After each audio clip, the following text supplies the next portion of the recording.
আসসালামু আলাইকুম রহমতুল্লাহ। কেমন আছেন সবাই? আশা করি অনেক ভালো আছেন। কিন্তু আমরা ভালো নেই। আজকের ভিডিওতে আপনাদের এমন একটি সমস্যা দেখাবো যেটা গত কয়েকদিন ধরে আমাদের নিত্যদিনের সঙ্গী হয়ে দাঁড়িয়েছে। দেখুন, আমার বাড়ির সামনের রাস্তাটি পুরো পানিতে ডুবে গিয়েছে। এটা কোনো নদী বা পুকুর নয়, এটা আমাদের এলাকার মূল রাস্তা। টানা বৃষ্টির কারণে রাস্তাটির এমন জলমগ্ন হয়ে পড়েছে। গত ৩-৪ দিন ধরে আমাদের এখানে একটানা বৃষ্টি হচ্ছে, আর তার ফলস্বরূপ এই অবস্থা। রাস্তা ডুবে যাওয়া আমাদের স্বাভাবিক জীবনযাত্রার পুরোপুরি ব্যাহত হচ্ছে।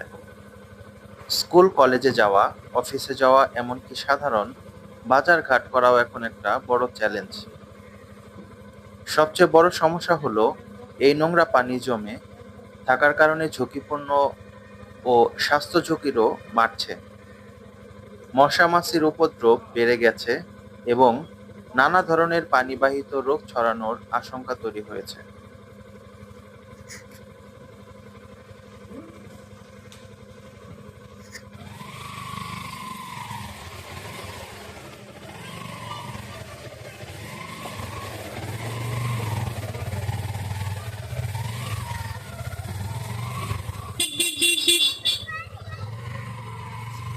আমরা জানি যে প্রকৃতি আমাদের নিয়ন্ত্রণে নেই, কিন্তু এর একটা স্থায়ী সমাধান হওয়া প্রয়োজন। আমরা স্থানীয় পৌরসভা এবং কর্তৃপক্ষকে এই বিষয়ে জানিয়েছি। আশা করি তারা দ্রুত কোনো পদক্ষেপ নেবেন যাতে এই সমস্যার সমাধান হয়। বর্ষার সময় প্রতি বছরই যদি এ অবস্থা হয়, তাহলে আমাদের সবার জন্য জীবন ধারণ কঠিন হয়ে যাবে।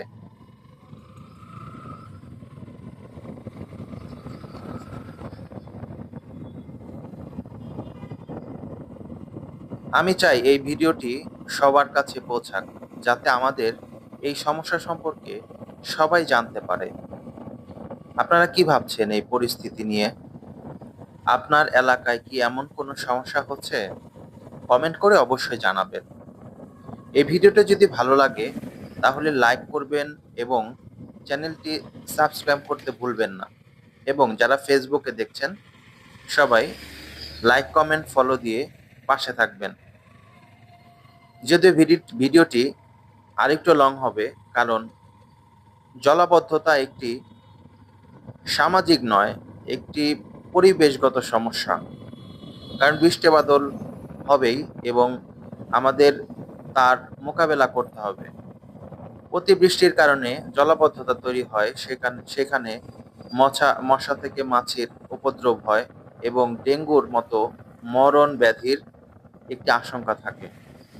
বাস স্ট্যান্ডের এত কাছে থেকেও যদি আমরা এরকম স্বাস্থ্য ঝুঁকিতে থাকি, আশেপাশের জনগণ এরকম স্বাস্থ্য ঝুঁকিতে থাকে, আপনারা দেখবেন এই বাম পাশে দেখা যাচ্ছে পশু হসপিটাল, এবং পশু হসপিটালের পাশেই আমাদের মানিকগঞ্জ সদর হসপিটাল।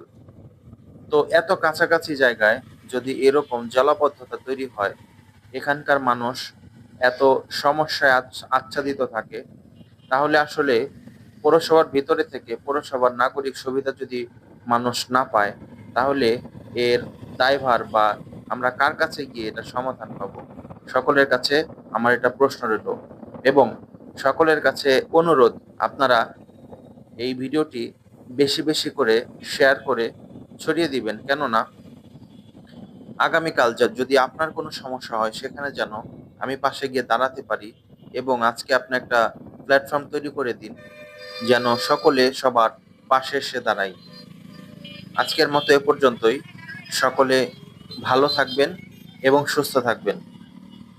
ধন্যবাদ সবাইকে। আসসালামু আলাইকুম রহমতুল্লাহ।